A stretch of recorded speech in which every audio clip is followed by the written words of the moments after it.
नतवक्कलु अलैहि व नऊज़ु बिल्लाहि मिन शुरूरि अंफुसिना व मिन सय्यिआति अमालिना मन यहदिहिल्लाहु फला मुदिल्ल लहु व मन युद्लिलहु फला हादिय लहु व नशहदु अल्ला इलाहा इल्लल्लाहु वहदहु ला शरीका लहु व नशहदु अन्न सय्यदना व नबिय्यना व मौलाना मुहम्मदन अब्दुहु व रसूलुहु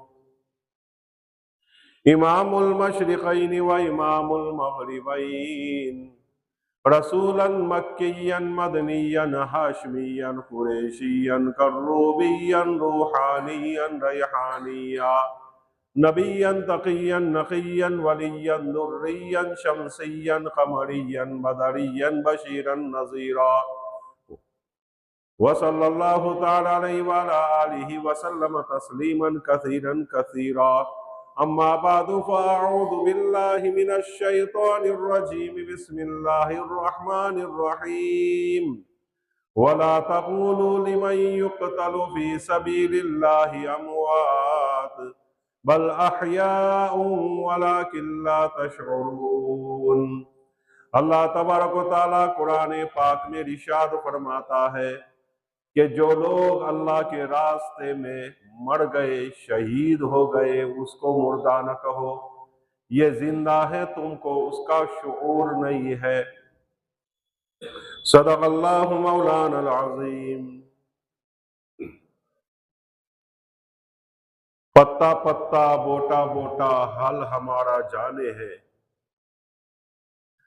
पत्ता पत्ता बोटा बोटा हल हमारा जाने है, जाने न जाने गुल ही न जाने बाग तो सारा जाने है। मोहतरम भाइयों, दोस्तों, बुजुर्गों, गुज़िश्ता जुमा को आप हजरात के सामने जंग आज़ादी में मुसलमानों की कुर्बानियां, उलमाए किराम की कुर्बानियों के मुतालिक अर्ज किया जा रहा था। कुछ बातें आपके सामने अर्ज की जा चुकी है। 1832 तक के जो हालात थे आपके सामने रखे। 1832 तक जो जंगे उलमाए किराम ने और मुसलमानों ने मिलकर अंग्रेजों के साथ लड़ी, उसका नक्शा आपके सामने और उसकी डिटेल और उसकी तफसील आपके सामने पेश की गई। आपको बताया जा चुका है कि 1800 बल्कि 1799 में जब मैसूर में टीपू सुल्तान शहीद कर दिए गए, उसके बाद जनरल हार्स ने उनके सीने पर अपना पांव रखकर कहा कि आज से हिंदुस्तान हमारा है। इससे मालूम हुआ कि सुल्तान टीपू के शहीद होने से पहले इन लोगों की मजाल नहीं थे कि हिंदुस्तान के ऊपर वो कब्जा कर सके, हिंदुस्तान के ऊपर अपना पांव जमा सके। इतनी उनके अंदर हिम्मत और ताकत नहीं थी। लेकिन जब टीपू सुल्तान को गद्दारी के तहत, एक प्लानिंग के तहत और बाज बेवफा लोगों ने बेवफाई करके शहीद करा दिया, उसके बाद अंग्रेजों को यह बात अच्छी तरह मालूम हो गई कि टीपू सुल्तान के बाद हमारे साथ मुकाबले के लिए कोई इतनी हिम्मत नहीं करेगा। वो बढ़ते बढ़ते कलकत्ता से निकले, मेरठ तक पहुंचे, मेरठ से लेकर दिल्ली तक पहुंचे और 1803 तक दिल्ली के जो बादशाह शाह आलम थे उसके ऊपर उन्होंने कंट्रोल जमा लिया और ऐलान कर दिया कि खल्क खुदा की, हुकूमत बादशाह की और हुक्म कंपनी का रहेगा। यह ऐलान हुआ। इसके बाद शाह आलम जो उस वक्त का बादशाह था, उसकी ताकत बिल्कुल खत्म हो गई और उसकी हुकूमत एक थोड़े से इलाके तक महदूद हो गई, जिसके बारे में यूं कहा करते थे, हुकूमत शाह आलम अज दहली तापालम। आगे चलिए, ये सारे हालात हजरत शेख अब्दुल अजीज मुहद्दिस दहलवी रहमतुल्लाह अलैह ने देखे तो सबसे पहला ऐलान करने वाला जो शख्स था वह हजरत शाह अब्दुल अजीज मुहद्दिस दहलवी रहमतुल्लाह अलैह थे, जिन्होंने ऐलान किया कि आज के बाद हिंदुस्तान गुलाम हो चुका है और गुलामों की जंजीरों से निकालने के लिए हर हिंदुस्तानी को जरूरी है कि वो अंग्रेजों की मुखालिफत करे और अंग्रेजों के साथ जंग करे और जंग करके अंग्रेजों को इस हिंदुस्तान से निकाल दे। फिर क्या हुआ, अंग्रेजों ने देखा कि ये फतवा दे दिया गया, मुसलमानों में जोश पैदा हो चुका है, हिंदुस्तानियों में जोश पैदा हो चुका है। हजरत शेख अब्दुल अजीज मुहद्दिस दहलवी रहमतुल्लाह अलैह को जहर दे दिया गया, जिसकी वजह से उनके बदन के ऊपर सफेद धब्बे पड़ गए, सफेद दाग पड़ गए। इसके बाद इनकी प्रॉपर्टी को जब्त कर लिया गया और फिर इनको जला वतन भी कर दिया गया, जिसकी वजह से वो नाबीना भी हो गए। अब फिर क्या हुआ, देखे जिस मस्जिद में बैठकर इन्होंने फतवा लिखा था कि अंग्रेजों की गुलामी करना और अंग्रेजों की फौज में शामिल होना और अंग्रेजों की मुखालिफत न करना, अंग्रेजों का हिंदुस्तान में रहना, ये हमारे लिए बहुत बड़ी जिल्लती की बात है और अंग्रेजों का मुकाबला करना हर हिंदुस्तानी के लिए फर्ज है। जो ये फतवा इन्होंने दिया था, जिस मस्जिद में बैठकर, जिस मदरसे में बैठकर इस पर बुलडोजर चला दिया गया और वक्त गुजरते गुजरते उस पर मिट्टी पड़ी, मिट्टी ने उसको दबा कर रख दिया। फिर जब मेट्रो ट्रेन अभी जो चलाई गई, मेट्रो ट्रेन के लिए जो पटरी बिछाई जाने लगी और जमीनें खोदी जाने लगी, उसमें से ये मस्जिद और मदरसा जब निकला तो इन लोगों ने इसको भी खत्म कर दिया। हालांकि ये वो जगह है जहां सबसे पहले हिंदुस्तान की आजादी के लिए फतवा दिया गया था। आज की हुकूमत को यह संभाल के रखना चाहिए था, लेकिन इसको भी खत्म कर दिया गया। आज उसका नामो निशान मिट गया। अलगर्ज अब आगे चलिए। हजरत हमेशा इसकी फिक्र किया करते थे कि किसी तरह अंग्रेज को हिंदुस्तान से निकालना चाहिए। आगे चलते चलते 1818 में अपने दो शागिर्द को इन्होंने पैदा किया, दो शागिर्द को जंग आजादी के लिए तैयार किया और इनको इनको जिम्मेदारी दे दी कि हिंदुस्तान के लोगों को जगाया जाए, हिंदुस्तान के लोगों को जंग आजादी के लिए उभारा जाए। वो गांव गांव जाते थे, गली गली जाते थे, मोहल्ले मोहल्ले जाते थे और लोगों को कहते थे कि अंग्रेजों से जंग करो, हमारे साथ चलो, अंग्रेजों से जंग करेंगे और अंग्रेजों को हिंदुस्तान से निकाल देंगे। फिर इन्होंने हजरत शाह अब्दुल अजीज मुहद्दिस दहलवी का इंतकाल हो गया, वफात पा गए। 1824 में ये लोग निकले सरहद के इलाकों में, बालाकोट के जितने बड़े बड़े शहर है पूरा जिला को फतह कर लिया और इनकी सोच ये थी कि सरहद से चलते चलते चलते अंदर आएंगे। लेकिन फिर क्या हुआ, गुज़िश्ता मैंने आपको बता दिया कि कुछ लोगों ने गद्दारी की, कुछ लोगों ने पैसे खा लिए। आज का जमाना यही चल रहा है कि चंद टकों के खातिर मुसलमान बिक जाते हैं। कुछ सिख बिक गए, कुछ मुसलमान बिक गए और फिर इनको सजदे की हालत में बालाकोट की पहाड़ियों में हजरत सैयद अहमद शहीद रहमतुल्लाह अलैह को शहीद कर दिया गया। हजरत इस्माइल शहीद रहमतुल्लाह अलैह मैदान कारजात में शहीद हो गए। ये सारी बातें मैंने गुज़िश्ता आपको बता दी। 1832 में फिर मुसलमानों ने शिकस्त खाई। शिकस्त खाने के बाद जो उलमाए किराम और जो मुसलमान थे वो चलते चलते बिहार के सादिकपुर पहुंचे। बिहार के सादिकपुर में एक मैदान कारजार तैयार हो रहा था। वहां के उलमाए किराम बड़े बड़े उलमाए किराम थे, शौकत अली साहब वगैरह वगैरह बड़े बड़े लोग थे। इन लोगों ने महाज तैयार किया और अंग्रेजों से 1886 में जंग लड़ी, लेकिन उसमें भी शिकस्त खाई। अब आगे चलिए, आगे चलते चलते बढ़ते बढ़ते 1857 आ गया। 1857 में दो महाज कायम हुए। एक महाज शामली के मैदान में जहां उलमाए देवबंद ने जंग लड़ी और मुसलमानों ने मिलकर जंग लड़ी, और एक महाज था दिल्ली का जिसकी माताती और जिसकी क़ियादत बहादुर शाह जफर रहमतुल्लाह अलैह जो बादशाही वक्त थे उनके हाथ में थी। दोनों जगह जंग हुई, दोनों जगह मुसलमानों को शिकस्त हुई। शामली के मैदान में बड़े बड़े उलमाए किराम थे, उसकी क़ियादत कर रहे थे। शामली के मैदान की क़ियादत हो रही थी, उलमाए किराम की क़ियादत हो रही थी। हजरत मुहाजिर मक्की हाजी इमदादुल्लाह रहमतुल्लाह अलैह क़ियादत फरमा रहे थे। उनके मातहती में रशीद अहमद गंगोई, मौलाना कासिम नानोती, मौलाना मजहर जाने जाना बड़े बड़े उलमाए किराम थे जो जंग कर रहे थे, लेकिन अल्लाह को मंजूर नहीं था, शिकस्त हो गई। उलमाए किराम पीछे हट गए और बहुत सारे लोग रुपोश हो गए और कुछ उलमा कैद भी हो गए, जिसमें हजरत रशीद अहमद गंगोई रहमतुल्लाह अलैह है। अलगर्ज उसके बाद क्या हुआ, इधर दिल्ली के अंदर मैदान कारजार गर्म हुआ। पहली मर्तबा था ये कि हिंदू मुसलमान एक साथ मिलकर जंग कर रहे थे। 100 साल तक, पूरे 100 साल तक मुसलमानों ने जंग की।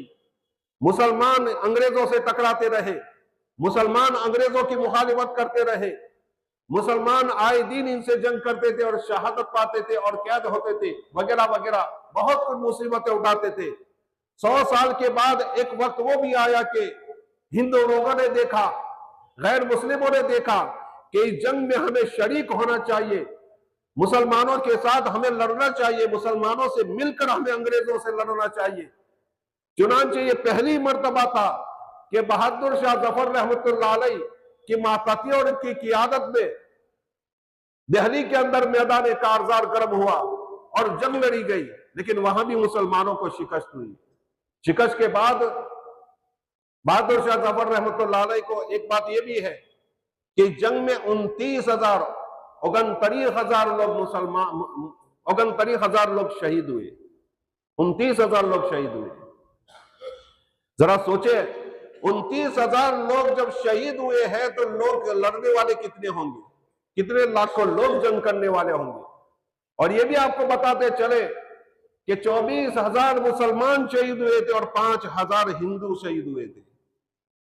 ये पहला ही मौका था जिसमें हिंदू लोग शहीद हुए हैं।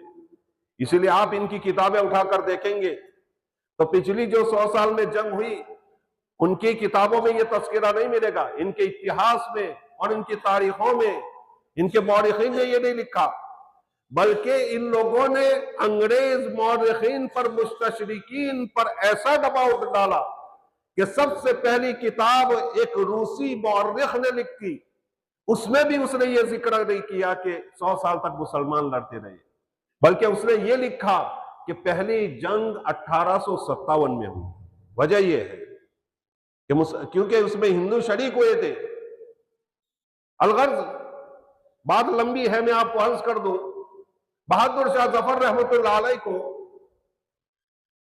हुमायूं के मकबरे जो मरकज के सामने है, हुमायूं के मकबरे में कैद कर दिया गया। और वहां एक सुबह हुई तो इनको कहा गया कि आपके लिए खाना तैयार है, नाश्ता तैयार है, आप टेबल पर तशरीफ लाए। बहादुर शाह जफर टेबल पर तशरीफ ले गए, देखा कि थालियां रखी हुई है, उस पर रेशमी रुमाल लगे हुए हैं, अंदर क्या है पता नहीं। अंग्रेजों ने उन थालियों के ऊपर से जो कपड़ा रखा हुआ था उठाया तो देखा कि 19 लोगों के सर रखे हुए हैं। 19 लोगों के, उनके घराने के 19 लोगों के सर तन से जुदा करके वो सर थालियों में रखे हुए थे। उनमें से 4 तो उनके बेटे थे, लेकिन वो घबराए नहीं, रोए नहीं, बल्कि बहादुरी से जवाब दिया कि तैमूरी शहजादे सर कटा देते हैं लेकिन गुलामी पसंद नहीं करते। मेरे बेटों ने गुलामी और आजादी के खातिर और इस वतन अजीज को आजाद कराने की खातिर अपने सर को तन से जुदा करवा दिया, लेकिन गुलामी कबूल नहीं की। ये है मुसलमान, ये मुसलमानों की कुर्बानियां। लेकिन आज मुसलमानों की कुर्बानियों को बुलाया जा रहा है, मुसलमानों की जो तारीख है उसको बुलाया जा रहा है। अरे गैर तो बुलाएंगे, वो तो मुतासिब है।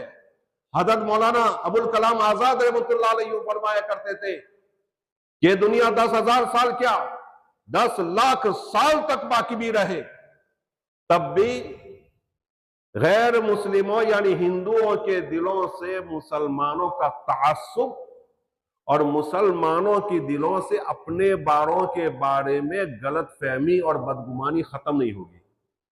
ये हजरत यूं फरमाया करते थे। तो ये मुतासिब लोग हैं, ये तो मिटाएंगे, मुसलमान इसको याद नहीं करते, मुसलमान इसको देखते नहीं, मुसलमान इसको सुनते नहीं, मुसलमान इसको पढ़ते नहीं।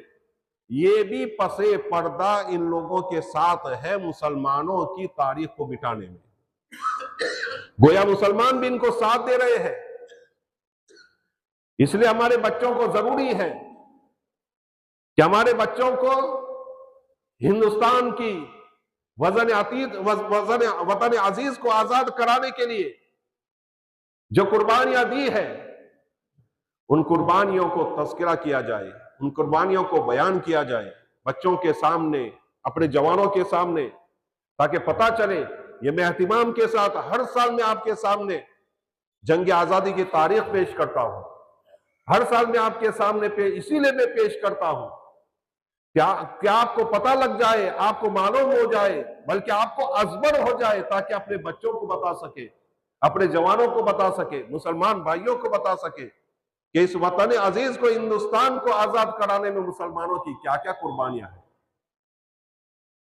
तो 1857 के बाद बहादुर शाह जफर को मकबरे में, हुमायूं के मकबरे में कैद कर दिया गया। उसके बाद इनको रंगून भेज दिया गया और कई मुसलमान को कैद करके अंडमान निकोबार में कैद कर दिया गया। आज भी आप अंडमान निकोबार जाएंगे तो हजारों मुसलमान शोहदा की कब्रें आपको मिलेगी। आप मुसलमानों के इतिहास को कितना मिटाओगे, मुसलमानों की तारीख को कितना मिटाओगे, मुसलमानों की तारीख को और कितना मिटाओगे। आप जहां जाओगे मुसलमानों के सबूत मिलेंगे, निशानियां मिलेगी। अंडमान निकोबार में जाओ, मुसलमानों की कई कब्रें आपको मिलेगी, कई कब्रें मिलेगी। अलगर्ज 1857 के बाद मुसलमानों पर जुल्म और सितम का दौर दौरा हुआ। मुसलमानों पर जुल्म और सितम का तूफान बर्पा कर दिया गया और यह ऐलान कर दिया गया कि जहां भी जुब्बा टोपी वाला मिले उसको शहीद कर दो, उसको पकड़ कर जेल में डाल दो, उसको अजियतों में मुब्तला करो, उसको सजा दी जाए। इससे हमें एक सर्टिफिकेट मिलता है जब्बा टोपी वालों को, दाढ़ी वाले को। ऐलान हुआ, दाढ़ी वाला, जब्बा टोपी वाला जहां भी मिले उसको कैद करो, उसको फांसी के फंदे पर लटका दो, उसको गोली मार दो। यह वारंट जारी कर दिया गया। यह हमें सर्टिफिकेट मिला है अंग्रेजों से कि अंग्रेजों के साथ जंग करने वाले जो सबसे ज्यादा थे वो मुसलमान थे, और अंग्रेजों का मुकाबला करने वाले जो थे वो दाढ़ी जब्बा टोपी वाले थे। ये इनकी किताबों में लिखा हुआ है, ये सारी चीजें, ये सर्टिफिकेट हमारे लिए। आज इनसे नफरत की जाती है, आज इनके बारे में कैसे कैसे बोल कसे जाते हैं। जिन लोगों ने इस हिंदुस्तान को आजाद कराने में अपनी बीवी बच्चों को, अपने बच्चों को यतीम करा दिया, अपनी बीवियों को बेवा करा दिया, अपनी जानों को नीलाम कर दिया, अपनी जानों को खत्म कर दिया।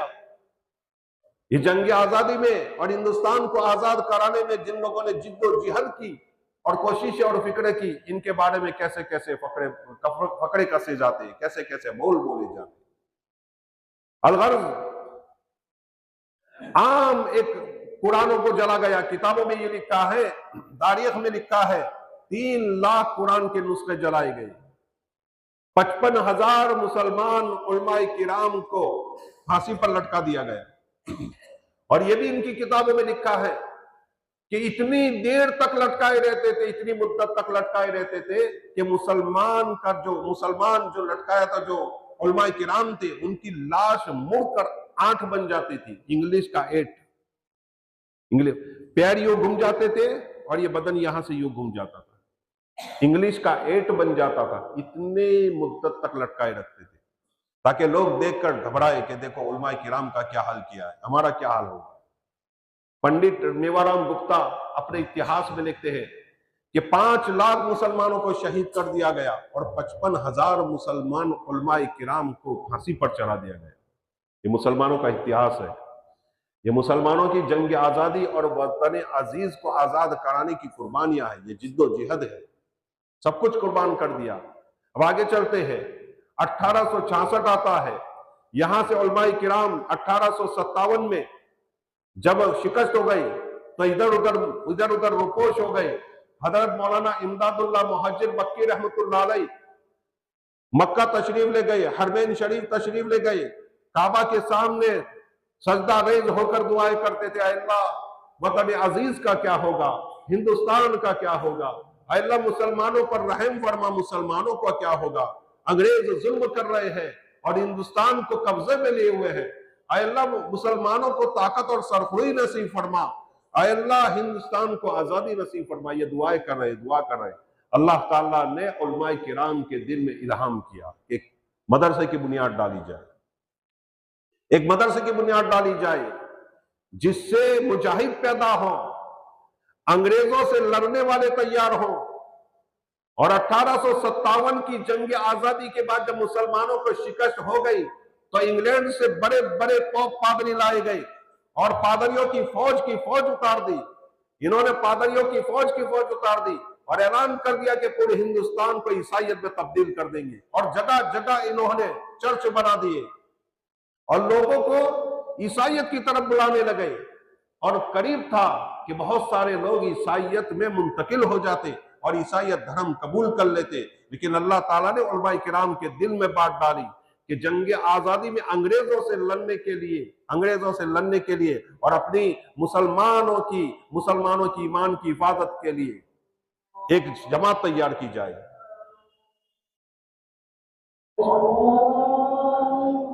भाइयों, दोस्तों, बुजुर्गों, सन 1866 में दारुल देवबंद की बुनियाद डाली गई और तय किया गया कि यहां से मुजाहिद तैयार करेंगे जो अंग्रेजों से लड़ेंगे, यहां से वो उलमाए किराम पैदा करेंगे जो इन पादरियों का मुकाबला करेंगे। और अल्हम्दुलिल्लाह दारुल देवबंद ने वो हक अदा कर दिया और इन्हीं लोगों की बरकत है जिसकी वजह से आज हिंदुस्तान के अंदर हम देख रहे हैं, आज हिंदुस्तान के अंदर मसाजिद ही मसाजिद है, मदारिस ही मदारिस है और हम आराम से नमाजें पढ़ रहे हैं, आराम से अपनी जिंदगी गुजार रहे हैं। ये उन्हीं बुजुर्गान दीन की काविशें, कोशिशें, फिक्रें, उनकी कुर्बानियों का नतीजा है। अलगर्ज इस दारुल देवबंद का पहला शागिर्द था, पहला तालिब इल्म था महमूद, जो आगे चलकर शेखुल हिंद हजरत मौलाना महमूद हसन देवबंदी रहमतुल्लाह अलैह के नाम से दुनिया उफक पर चमका। इन्होंने अपनी काविशें शुरू की, बड़े लोग इस दुनिया से रुखसत हो गए, इन्होंने इसकी कमान संभाली। 1878 में इन्होंने अपनी मेहनतें शुरू की, कोशिशें शुरू की। 40 साल की मेहनत के बाद 1915 के अंदर इन्होंने रेशमी रुमाल की तहरीक चलाई। रेशमी रुमाल की तहरीक, ये बहुत बड़ी तहरीक थी।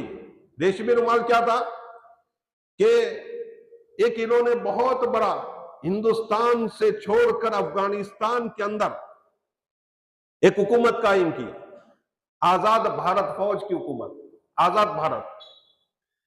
चाह रहे थे कि अफगानिस्तान से फिर हमला करके हिंदुस्तान में आएंगे और अंग्रेजों को भगाएंगे। और मौलाना उबैदुल्लाह सिंधी रहमतुल्लाह अलैह, उनकी कयादत में ये सारी चीजें हुई और वहां एक हुकूमत कायम की हिंदुस्तान की। और कहां कायम की? जहां मुसलमान ज्यादा रहते हैं। और फिर वहां किसको राजा बनाया गया? वहां का प्राइम मिनिस्टर, वहां के सदर जो बनाए गए, महेंद्र प्रताप सिंह, हिंदू को बनाया गया।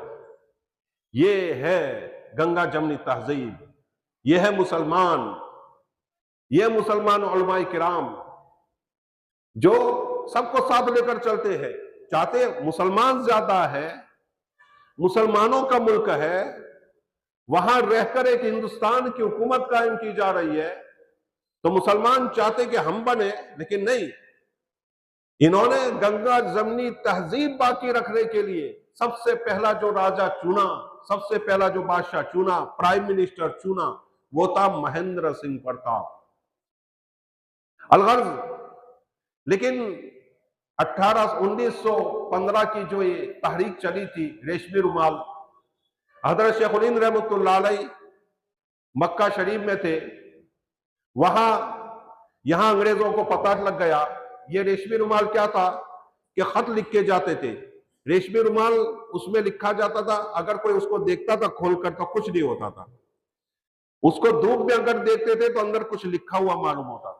और उसको क्या करते थे, रेशमी रुमाल होता था, उसको सर पर बांध देते थे तो अंग्रेजों को पता ही नहीं लगता था, वो समझते थे कि ये तो उसके सर के ऊपर अमामा है वगैरह वगैरह। लेकिन कुछ लोगों ने गद्दारी की, कुछ लोगों ने उनके सीआईडी भी रखे हुए थे, जिसकी वजह से इनको पता लग गया कि ये रेशमी रुमाल एक बहुत बड़ी तहरीक है। बाहर से फौजें लाकर यहां हिंदुस्तान पर हमला करने की फिक्र कर रहे हैं।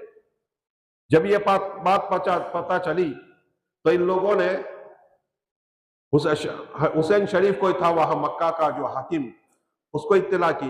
हजरत शेखुल हिंद रहमतुल्लाह अलैह को कैद कर लिया गया और माल्टा की जेल में डाल दिया गया। माल्टा क्या है? माल्टा एक जजीरा है जो यूरोप का सख्त ठंडा इलाका, ठंडी के दिनों में वहां का पानी जम जाता है, पानी जम जाता है, बर्फ बन जाता है। ऐसे इलाके में 223 मुसलमानों को उसमें डाल दिया गया। और कितनी कड़ाके की ठंडी थी, हजरत बीमार होते थे, वुजू नहीं कर सकते थे। हुसैन अहमद मदनी रहमतुल्लाह अलैह पूरी रात एक लोटा अपने बगल में दबाए रहते थे, जब सुबह होती थी तो अपने उस्ताद की खिदमत में पेश करते थे, इससे आप वुजू करें।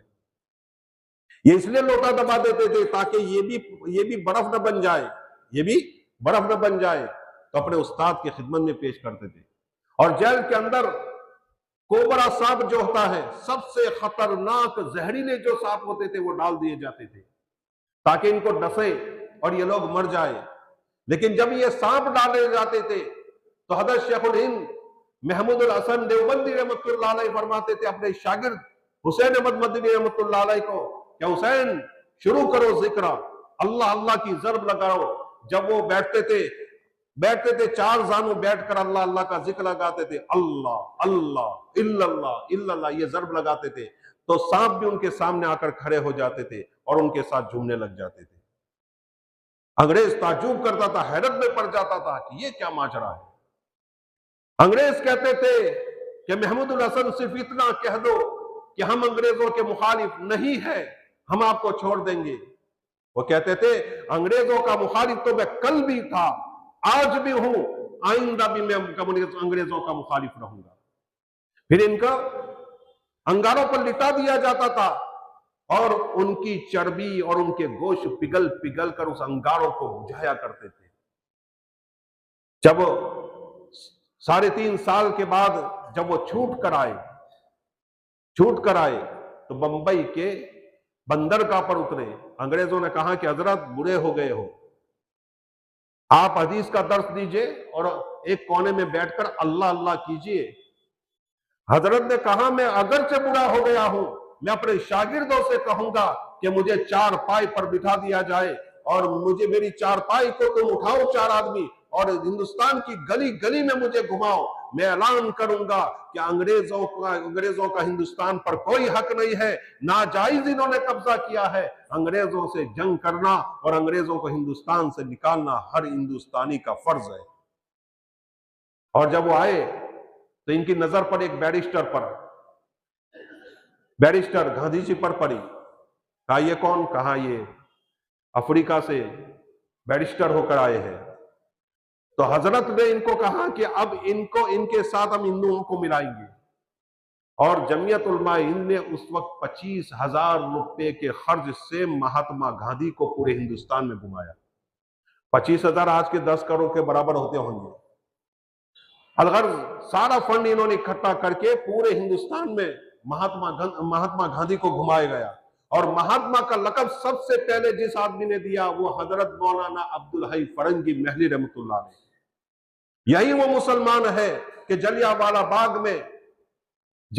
बाग में इनको मारा गया, शहीद किया गया, गोलियां चलाई गई, सबसे ज्यादा मरने वाले मुसलमान थे। यही वो मुसलमान है कि बाइकाट जो 1920 में हुआ और अदम ताउन यानी अंग्रेजों की कोई मदद न की जाए और कोई चीज न खरीदी जाए, सबसे पहले बाइकाट सबसे ज्यादा जिन्होंने किया वो मुसलमान थे। 1926 में जो नारा लगाया गया सबसे पहले हिंदुस्तान छोड़ो, कलकत्ता से फतवा जमीयत उलमा हिंद ने दिया कि हिंदुस्तान मुकम्मल तौर पर अंग्रेज छोड़ दे। और भी बहुत सारी बातें हैं।